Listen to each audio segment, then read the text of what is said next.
Happy Father's Day, everyone. Today on Manners on the Go, we're celebrating the incredible dads out there who play such a vital role in their children's life. And today I have with me my friend, Fola Daniel Adelesi, CEO at Edible Pen Training and Development Limited.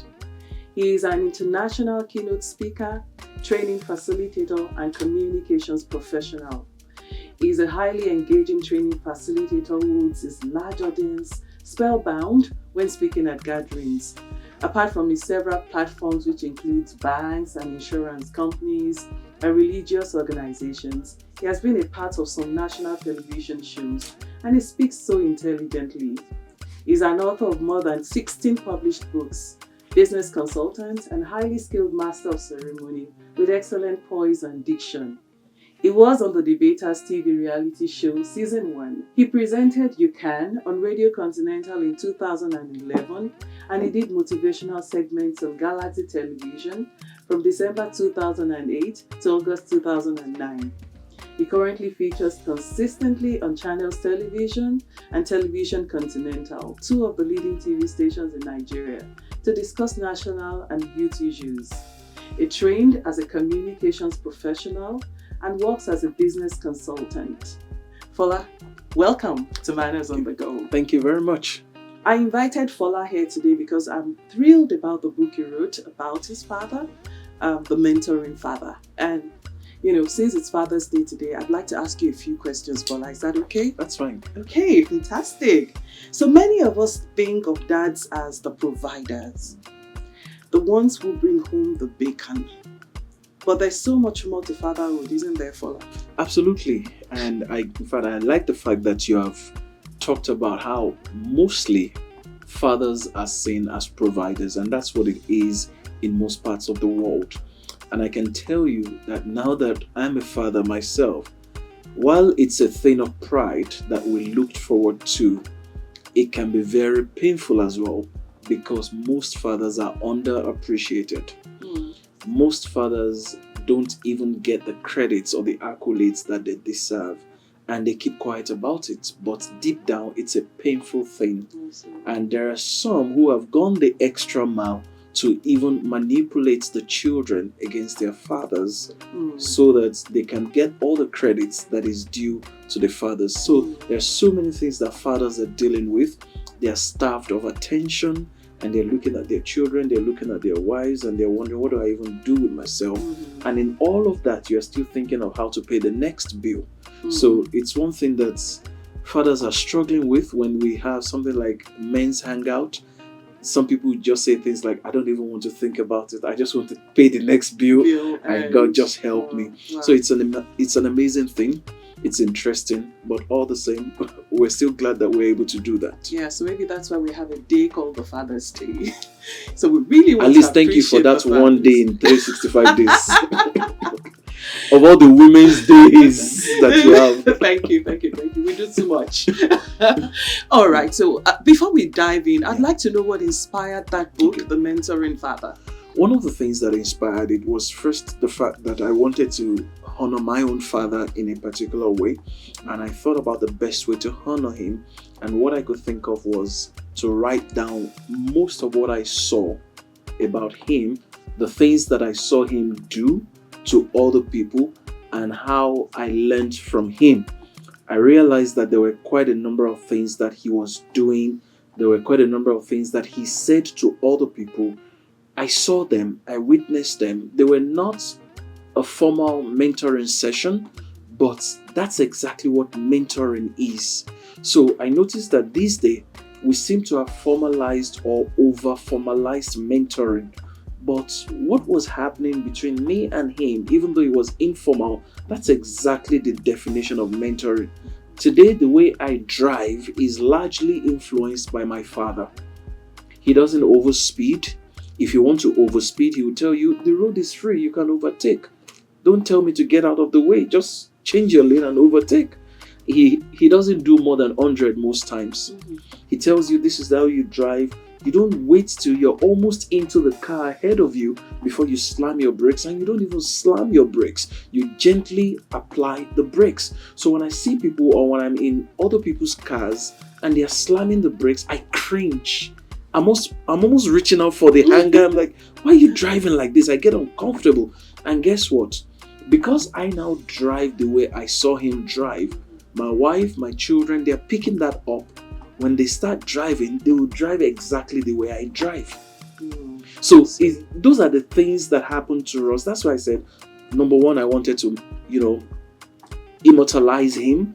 Then number two, I realized that the lessons were valuable and I didn't want them to be lost with him being dead.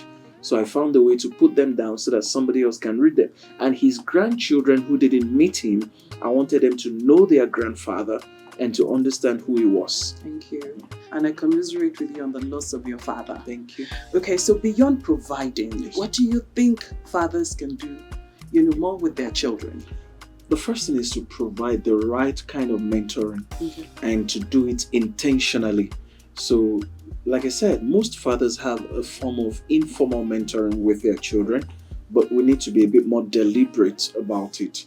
Whether you are deliberate or not, just note that you are a mentor to your father. You are the first mentor that they know. You are the first mentor that they have around them. So most times people have heard that children don't do as they are told. They do what they see. So if you're modeling the right kind of fatherhood for them, they're going to follow exactly what you're doing. The way they take on leadership or their understanding of leadership is what you're doing. So when they go out there, they're just going to follow what you're doing. So as a father, the first and the most important thing for you to do is to look at how you're modeling leadership for your children, is to look at what you're doing to help your children understand what fatherhood means. How you treat their mother is very important. How you treat them is very important. For example, one of the first things I saw and I appreciated growing up in our own house was that we never had abusive words in our house. You never said to anybody, "Are you mad? Are you daft? Are you Nobody ever. In my own house, when we were growing, there was nothing like that. So today, I'm conscious of it, making sure that no matter how offended you feel, you don't say such things in our own house. We have very nice way to tell you that what you did wasn't smart. We had very nice ways to tell you that, look, that was a really stupid thing that you just did, but we won't tell you you're stupid. So because I saw that growing up in our house, there was this healthy self-esteem because we didn't have parents who used words on us anyhow. And there was never a time I heard my father saying to my mother, "You are mad, you are this, you are bad, you are stupid," all those things. We never had it at home. So that was the first mentoring.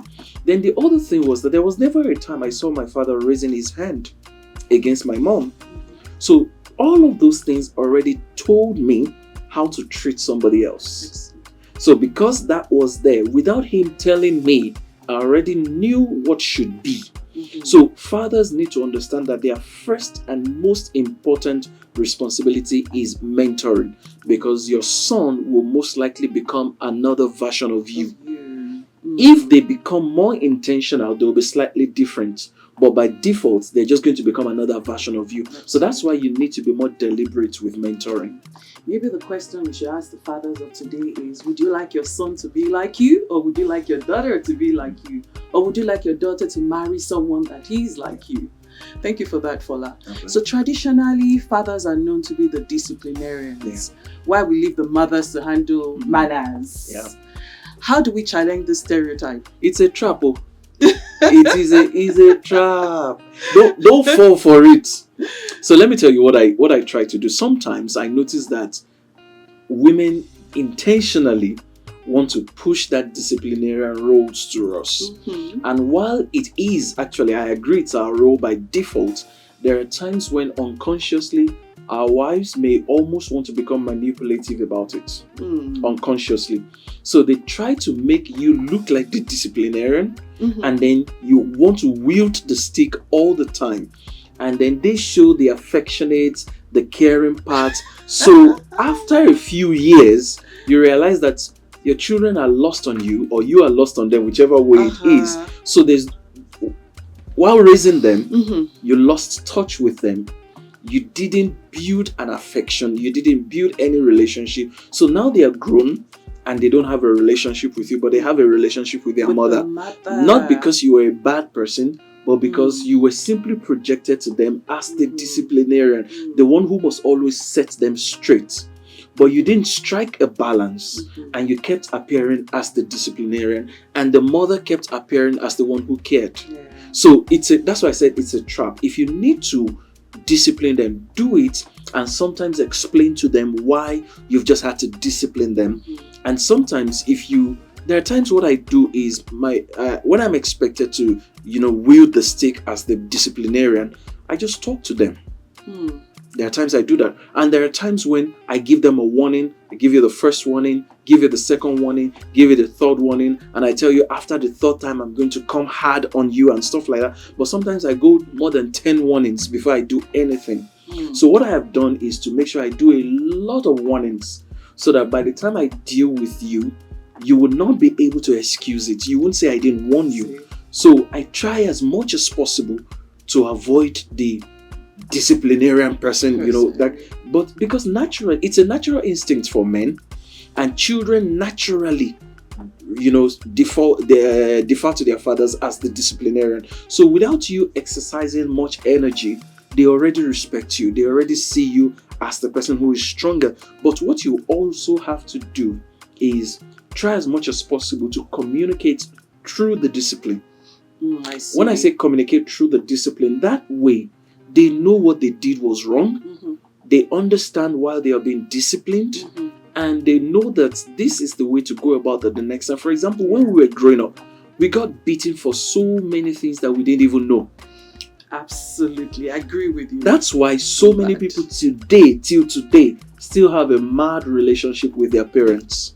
So if you're dealing with them, communicate with them. Let them understand why they are being dealt with. If many of us knew why we were dealt with, maybe we would understand better how to relate with our parents or the purpose of the punishments. If we were to count how many times we were punished and we didn't even understand what we were being punished for, it would be too many. So don't do that, because you're going to just spoil the relationship between you and your children. And when you're in your 50s and in your 60s, when the grandchildren start coming, you'd realize that you have no relationship whatsoever with your children. Trust me, you don't want that, because so it's always the mom that would go for that will still have a relationship with them. Yeah. So, and you leave the father in the hands of whoever. Exactly. So make sure that you talk to them, ask them questions, try as much as possible. And I understand that for fathers it can be a bit difficult because we're thinking of too many things. You're thinking about the bills. You're thinking of, sometimes you just finished settling a major bill, and while you think you can take a quick break, then they tell you about another major bill. You're like, oh my God. So with all that pressure, fathers tend to get carried away, and it's easier to wield the stick. But please be deliberate, be intentional. Sometimes hold back on it. Okay. So if I hear you correctly, what you're saying now is that we shouldn't fall for the stereotype that fathers are the disciplinarians, mothers are the ones who instill discipline. Sometimes tell their mothers to discipline them. You are the one they offended, not me. I hear you. So because this is Manners on the Go, that's the channel, and I really like to know how fathers can instill manners. And I know that instilling manners can be a tedious thing. So how can fathers creatively instill manners while still holding on to that positive relationship that we just spoke about? Again, I'll come back to you being the picture of your children's future. Just show them what they should be. Don't even say. If you say it to them, it's a step further. But without you saying a word. For example, I hear a lot of women complaining about how men come into the house, throwing things all around the house. Maybe it's from their shirts to their ties. In our own house, when you come in, the first thing you notice that, number one, your footwear cannot be just anywhere. There's a proper way to put it. Number two, when you come into the house, you don't ever see me. Even when we didn't have children, I wouldn't fling my shirts, fling my tie, my shoes all over. No, never. I go into the room, everything goes into the compartment where it should be. So when our children see that growing up, it's easier for them to take on that. Now, when you are in the house, it's okay to talk freely and all of that, but shouting is a no-no. So why are you raising your voice? You're talking to yourselves. There are just two of you talking. Why are you raising your voice? So when we point out all of that, and you don't hear me talking and raising my own voice. So all of those things are things they naturally just take on. The way, for example, how do you dress as a person, as a father? How do you dress? Your sons will naturally take after that. And your daughters will naturally picture a man like that in their lives. So if there are certain things you do, whether they are good mannerisms or bad mannerisms, your children will naturally just take on those things. If I hear you correctly, Fola, so what you're saying now is that instilling manners can be intentional, yes, and can be informal, it can or be informal. intentional. Yes.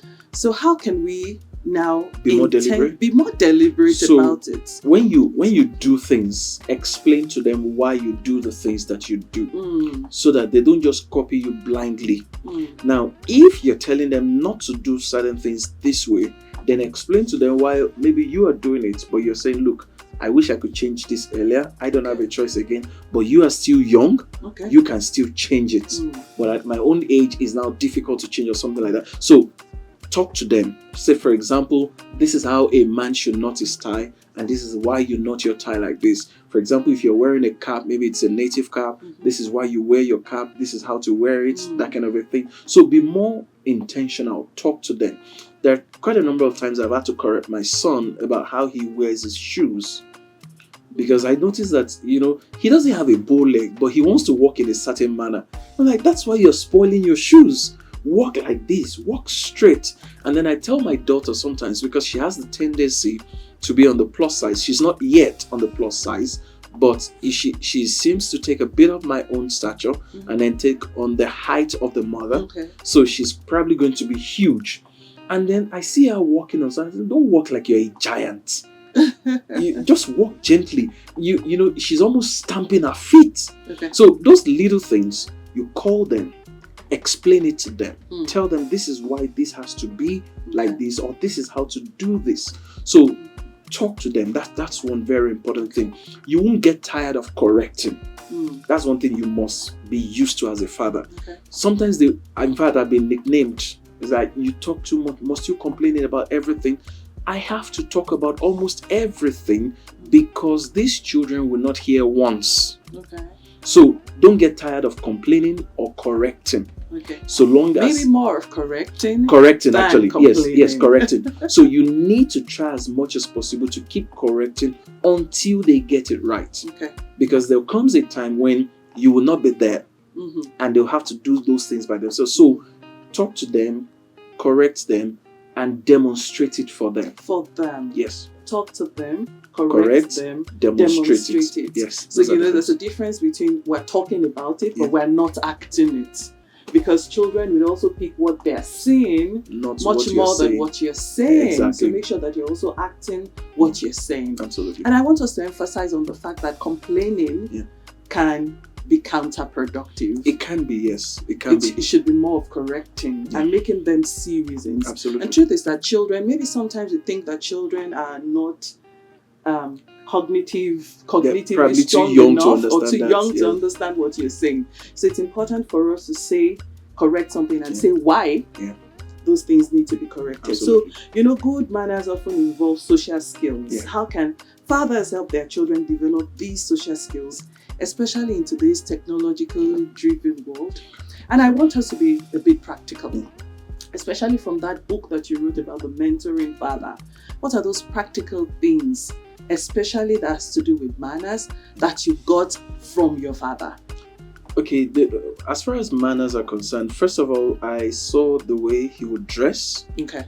I saw the way he ate, because we had a dining table, and a number of times I had to be on the same table with him. So you can't misbehave while on the same dining table with him.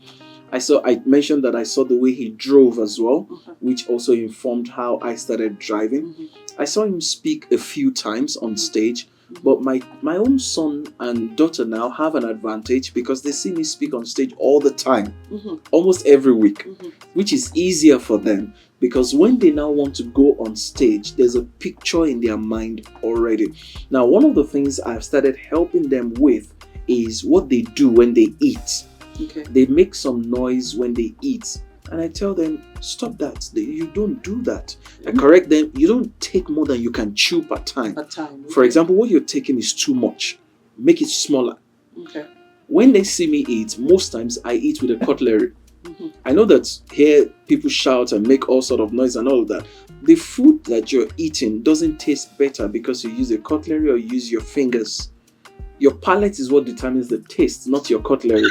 Did you hear that, everyone? Since we're talking about manners, let's hit it on the head. Oh dear. So Okay. when they watch me eat, I use cutlery all the time, and it's for lack of a better word. I think some people are just lazy, which is why they don't want to use cutlery. Mm. And some people also don't know that for every food that is a grain, you use a fork. Yes, absolutely. And they don't know, so they see how I do that in the house all the time. Mm. So it's easier for them to just pick it up, and I notice that it's my son who is beginning to pick it up. Mm-hmm. Later the others will follow suit, but it's just easier. Just demonstrate it. Demonstrate That's it. the most important Absolutely. thing. So that's just a creative way. Demonstrate it.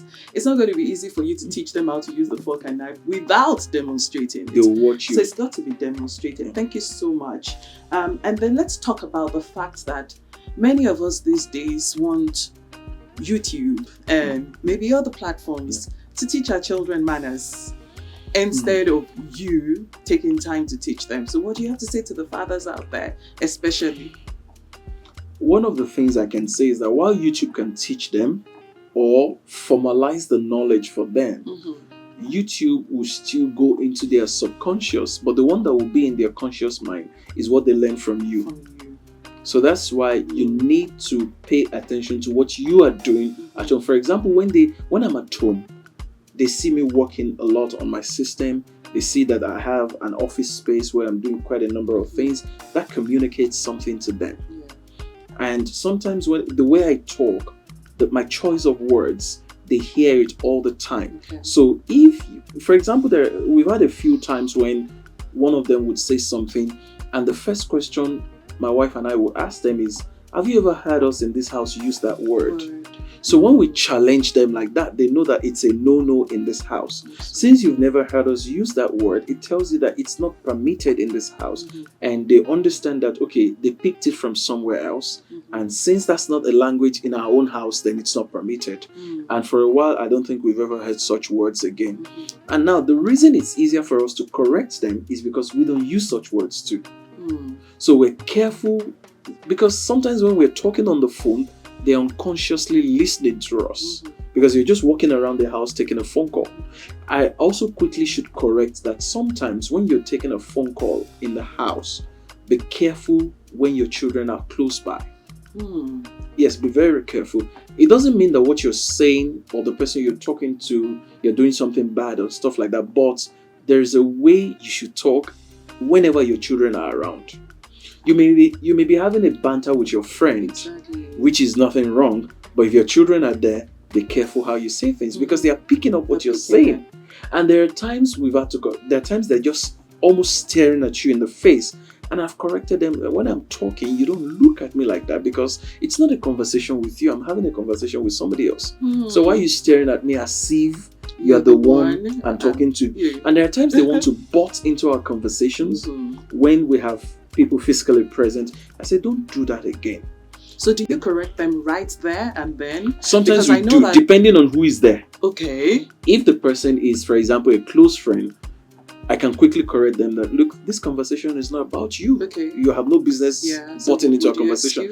And there are times when, if it's a stranger, I still give them the looks. Yeah, exactly. I mean, we're brought up like that. I hear people say that children don't understand it this way. I say, well, not in my own household. So, not in mine as well. My children will pick it. If you give them the correct looks, they know that they are not supposed to be a part of that, or they know how to adjust. So if you are giving them the looks and they're not picking up the signs, it means that you have not been giving it to them before. Before now. Because if you've been giving it to them, they know that they are not supposed to be a part of that conversation. So there are some you instantly correct. There are some you deal with later. There was an incident recently. I noticed that my son was all over the place. He was jumping. He was everywhere. And everybody was shouting. Or the mother was like So I said, please leave him now. He's going to break his leg and that's none of my business. That was the first reaction. Mm-hmm. So the next time he now did it, he was almost interrupting an ongoing meeting. And he had been warned, and then he still did it again. So I excused myself from the meeting and went to deal with him publicly. So when I now did that, how did you deal with him? I just set him straight. How did you set him straight? Maybe that's not for the camera. So what happened was, people didn't expect that. When they look at me, they just felt, oh, I know that I don't talk to my children, or I'm not, when I need to. They think that I'm not hard on them when I need to. But once in a while, after series and series of warning, if I realize that you keep forgetting, you're not picking the signs, then I put them in their place. So you do not spare the rod? When I need to. When you need to. After series of warnings. Yeah, that's what I do. And then maybe what you do is that after you use the rod, you still let them them know. So for example, after on that day, after setting him straight to let him realize that, look, and they have a tendency to misbehave because they know that, oh, their dad or their mom is the leader in this place, is the one in charge. So I had to let him know, you can't misbehave because I'm in charge. Mm-hmm. So when I got back home, I then told him that what happened today, please don't let it happen again. Okay. Because you've been warned, you've been corrected. The first time you were warned, I was the one who said, please let him be. Mm-hmm. And because I said, let him be, went the extra mile. I said, don't let it happen again. Okay. So are there age-appropriate ways to instill manners in children? Or do you think we should leave it for later? If you leave it for later, it might be too late. Okay. I think that in fact, sometimes even as a baby, there are times when a baby is looking at you. Do you know what they do? Babies are very smart and way smarter than we can imagine. I've observed something, even crawling babies, when they want to do certain things, they look at your eyes. And when they look at your eyes, if they sense that you are giving an approval, they go ahead and do that thing. But if they sense that you don't approve of it, they will stop it. Just try it with any baby that's 6 months and above, or even a 1-year-old baby. Once they want to do something, sometimes they're the ones calling you to say, Mama, touch, that kind of a thing. They're telling you, I'm going to touch this thing, and you've told them not to touch it. If you're smiling with them, they'll go ahead and touch it. But if you disapprove immediately and show them that you don't approve of it, they stop it. So there are ways to communicate at whatever age. There are different ways to communicate. So you need to find out what or how best to communicate with them at whatever age you can communicate with them. Don't say that you're going to wait till a certain age, because some things may be too late to correct. So it's better to start communicating with them early enough. So there could be someone listening to us now that honestly in their heart wants to be present for their children. But then they have busy jobs. And sometimes they can't help it. I mean, especially if you live in a place like Lagos, Nigeria, the number of hours you spend in traffic and so on. So what's your advice to busy fathers? How can they still be present in the lives of their children? I know very much that, we've spoken about it already, that yes, we can leverage technology, but technology should not be the primary way to instill manners in your children. So what advice do you have for busy fathers? First of all, I think that fathers should try as much as possible to cut back on their social engagements, because if you have the kind of job that's a 9 to 5, there may be very little that you can do in that regard. So if your job is a 9 to 5 and you can cut back on it, try as much as possible to cut back on social engagements so that you can spend that time with your family. One of the things I have done is to try as much as possible to work from home. So except I have a physical training, speaking engagement and stuff like that, I mostly work from home. So that way I'm there all the time. Except for a few times when I need to travel or there's a physical engagement outside. And some of those engagements that I do from home, there are people who have requested for physical meetings. I said, no, I don't need to. Why don't we just have a video call or something? So I'm constantly cutting back on engagements that I can handle from home. That's one thing that I do, but I understand that not everybody will be able to do that. So that's why I suggested cut back on social engagements. so that you can be there, they can see you. Okay. Now, can you also find a way to move closer to your office? If you can, I'll suggest you do that so that you don't leave as early as you leave, Okay. and then you can return early to Okay. the house. There was a time when I had to leave a job, and what was the reason I left the job? Among other things, anyway. By the time I'm leaving for the job, my children are still sleeping. By the time I return from the job, they are already asleep. Mm. So I leave home sometimes before 5 a.m. Mm. and then return sometimes around 12 midnight. Mm-hmm. And I said to myself, no, I can't continue with this. So I barely see them during the week. Mm-hmm. I only got to see them during the weekend. Mm-hmm. And sometimes I was required to work over the weekend. Oh, wow. So it was crazy. And I said, look, I can't continue like this. So you need to find a way to cut back on some social engagement. And for some children, it's not about how much time you spend with them. And it's not just being at home. If you are able to do it, maybe an hour or two directly with them would just do the magic. There are times when my children, I'm in the sitting room, they are watching cartoon, and I'm just sitting there with them. I'm not interrupting their cartoon or whatever it is that they're watching, but I'm just there with them.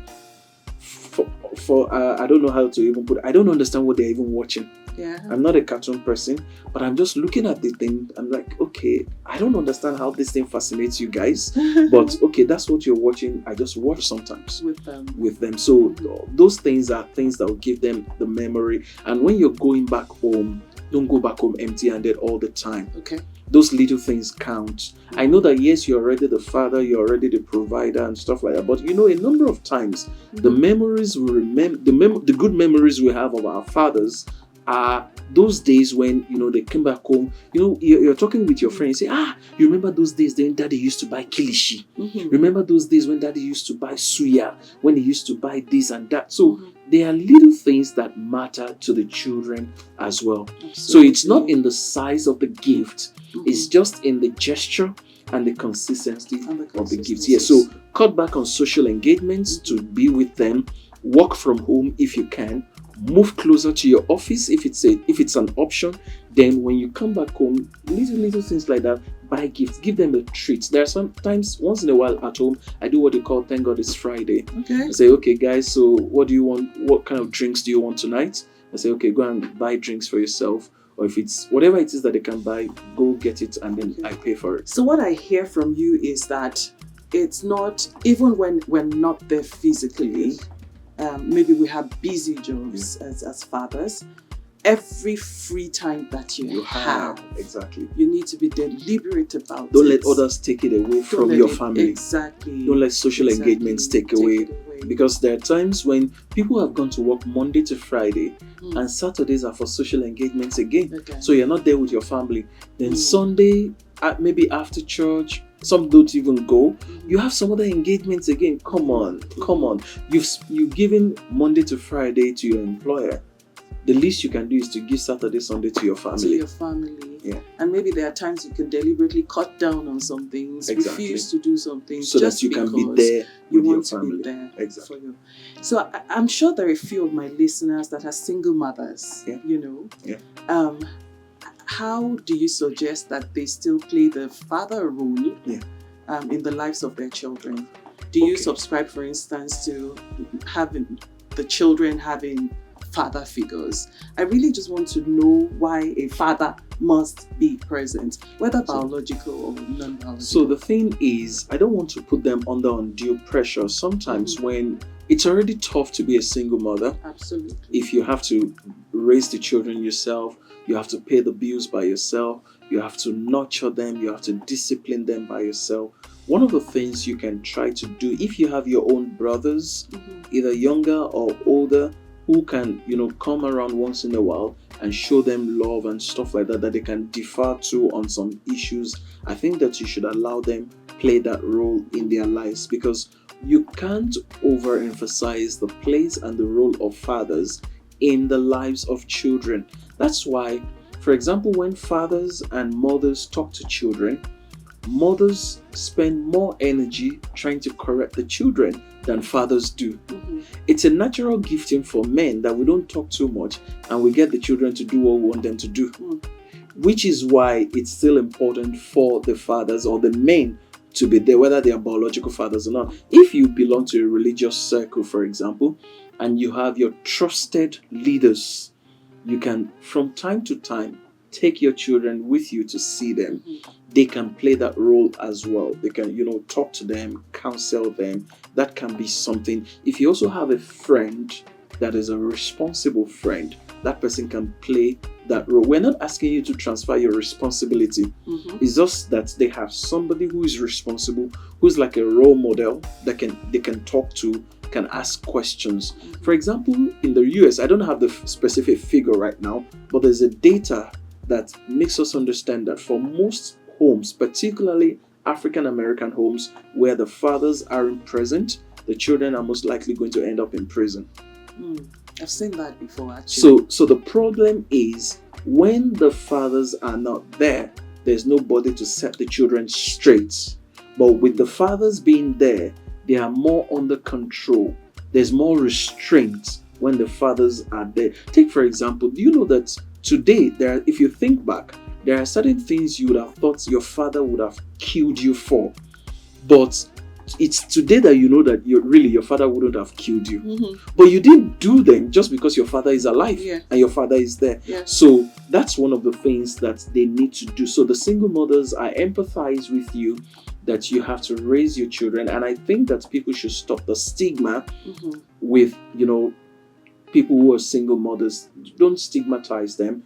People make mistakes, even if it was a mistake, or people have lost their spouses, that kind of a thing. But try as much as possible to be the best that you can for them, not to impress somebody else, but to make sure that your children turn out fine. Okay, so another question I have is that how can fathers work with mothers to create a unified approach to raising well-mannered children?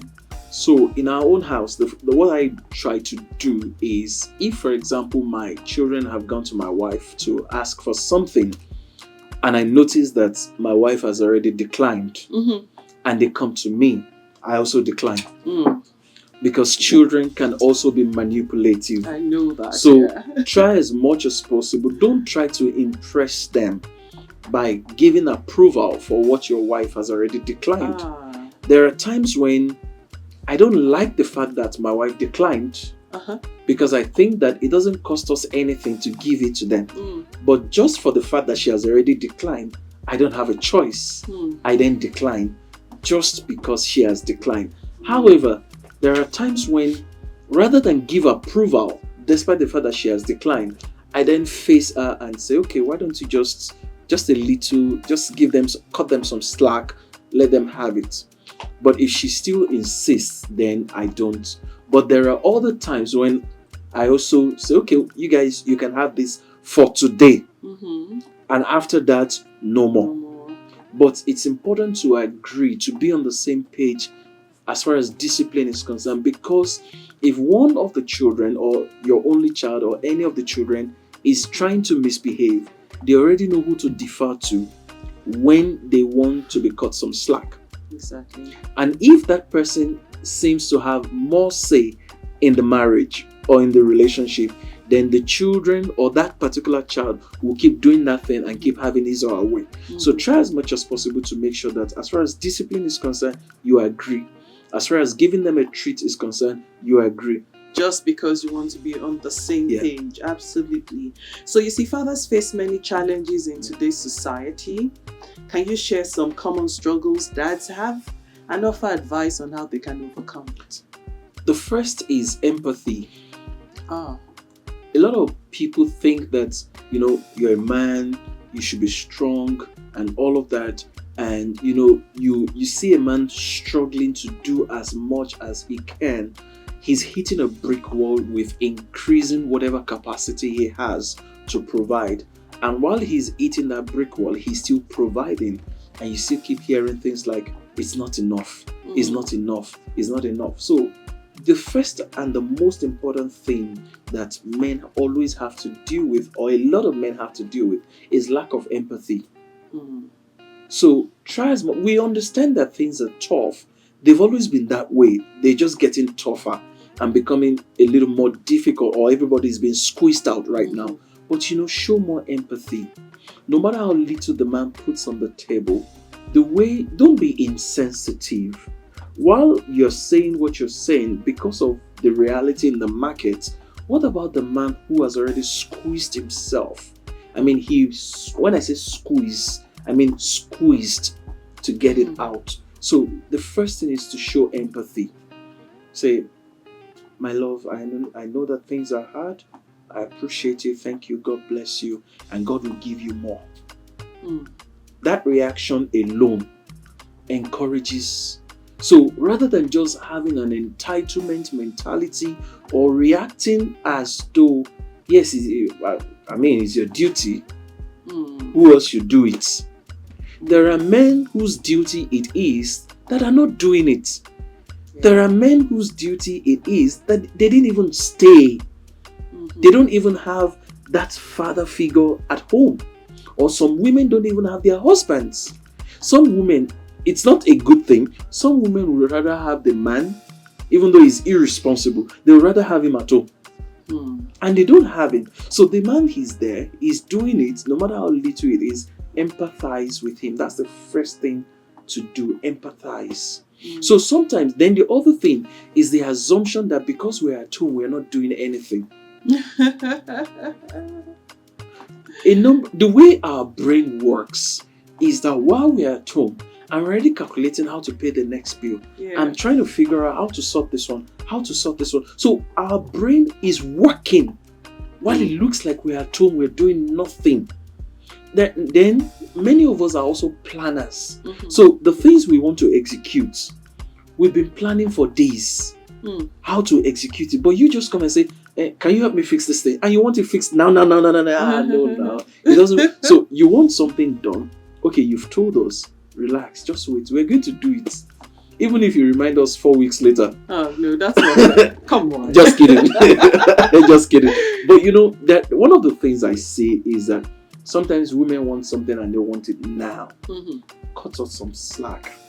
Try to prep us for the things that you want. Okay. Try to, I've said number one, empathize. Number two, be more appreciative of no matter how little the contribution is, show that appreciation. It makes us feel comfortable to do more. Then number three, don't act like it's a right, it's your duty. Even though it is our duty, don't react like, yeah, so what? Duh. Yeah. Don't give that kind of attitude. And trust me, that's why a lot of men are having high blood pressure. That's why men are dying faster, because they do. Trust me, one of the things we do as men is that we make sacrifices that we don't like to talk about. We do things that we don't want to share with you. They are not bad things. It's just the sacrifices that we make to keep the house going. Yeah. So, for example, I buy something and I come home, and then the first question you're asking me is, how much is it? That's not the first thing I want to hear. The first thing I want to, oh wow, it's so lovely. Thank you. Not how much is it? Are you gonna, even if you have the capacity to pay me back, the first thing I want to hear is not how much is it. Okay. And then give us a hug. No matter how much you say thank you doesn't cut it until it is accompanied with a hug, a little mushy, Can you hear that, everyone? That's how to say thank you. That's a faster, more secure way to get us to do more. I think that takes me to the next question, if I could butt in. How can fathers be more appreciated? Father, number one, you can't say thank you enough. That's number one. Verbalizing the appreciation. But number two, show the appreciation. Men don't get a pat on the back a lot. Yeah, maybe because we believe, that's your job. So that's what we're talking about. Now, when your man does something, he's your man. You own him, and you have to act like you own him. So, do you know that your warm embrace, your hug for your husband, when he has done something, does a lot more than you saying thank you?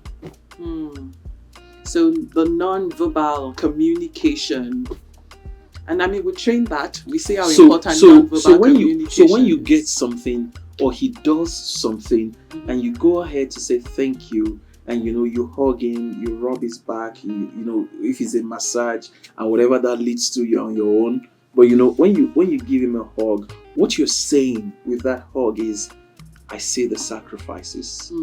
I see what you're doing. I recognize it.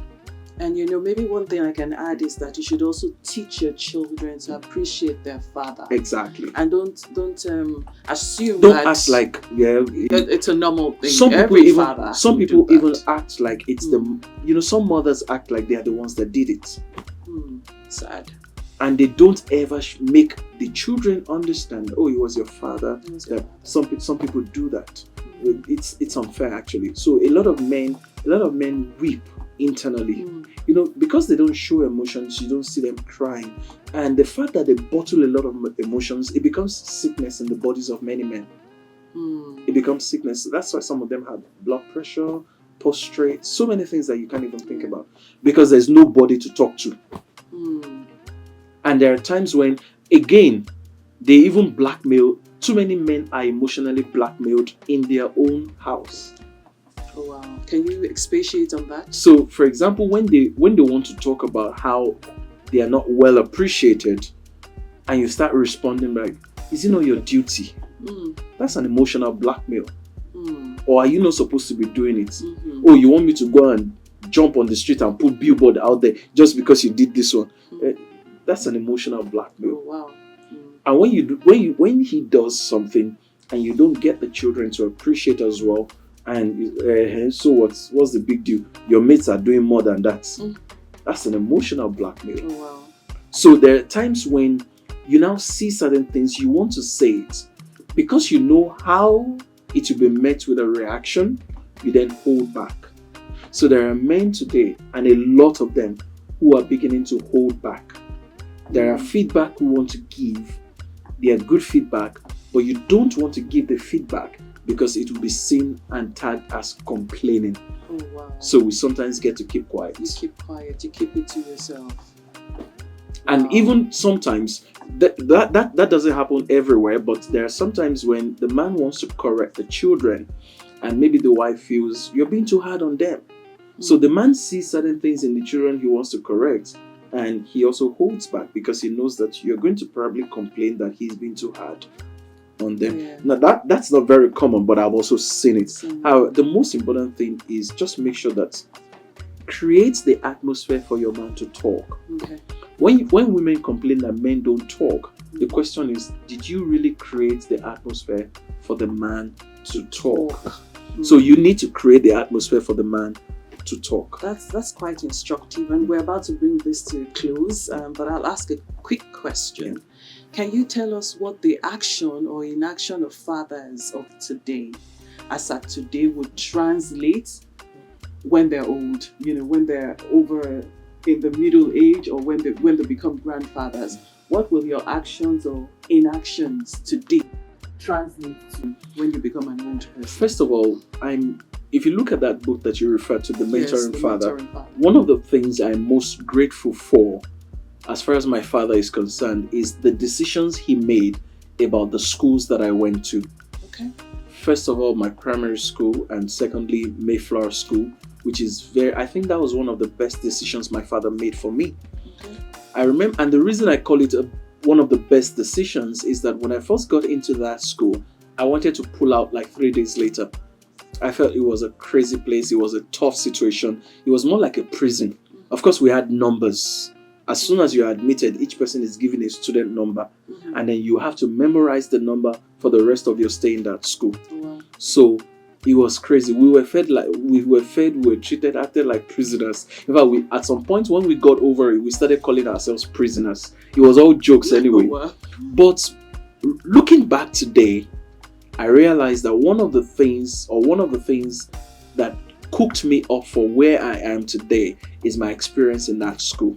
So how your legacy becomes something you're going to be proud of in your 60s, there are some decisions you will take today. Your wife may not even like them, but you know that these are the best things for your children. Don't let emotions get in the way. Stand your ground. Because back then, if it had been left to my mother, the moment I started crying, I probably would have been pulled out of that school. So there are cases where fathers stand because we know this is the best thing for our children. Emotions out of the way.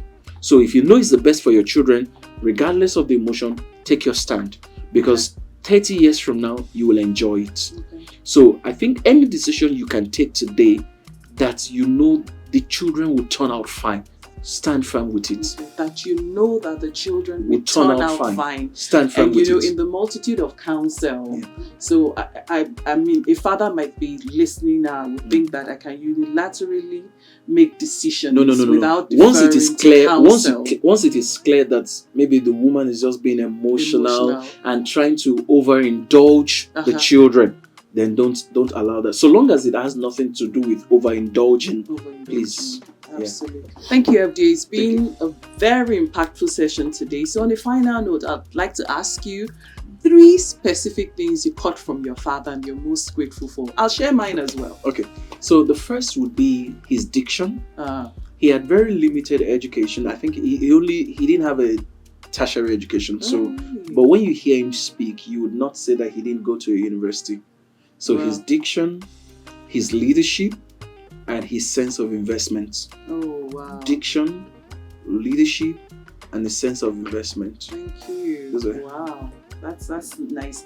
For me, I learned hard work from my father. He would always tell us, and my siblings can corroborate this, he would always tell us about the 4 Ds of success. I hope I don't embarrass myself. If Daddy is listening to this, I'm sorry if I missed anyone. But the 4 Ds of success, it will tell us about desiring something and being disciplined about it, and determination. And Daddy, I'm sorry, what's the 4th D of success? Type it in the comment section. And then another thing I got from my father is what I do today. So my father's been a trainer all his life, a facilitator, a good one, very good one. And I think I caught it from him. So when I was going to leave architecture into training and development, at that point, it didn't feel like I got my influence from him. But I see what I do today. And I mean, I would always talk about my father everywhere that I go to. So I learned that from him. I also learned kindness from my father. That's a value I caught from my dad. He's a very kind man. I saw that in my dad too. Yeah, at a young age, I thought he was overdoing it. But in hindsight, I see kindness. And it's one of my values today, just being generally kind. So we dedicate today's episode to every father out there that is doing something wonderful. And for FDA's father, may his soul continue to rest in peace. FDA, any last words? Be kind, do whatever you can. I hope you get appreciated, but if you don't get appreciated, please don't stop. Keep being a responsible father to everyone around you, not just your biological children, every younger child around you. Absolutely. Thank you again for joining us today. Don't forget to subscribe to Manners on the Go if you haven't done so yet. I'll see you again. Goodbye. Manners on the Go.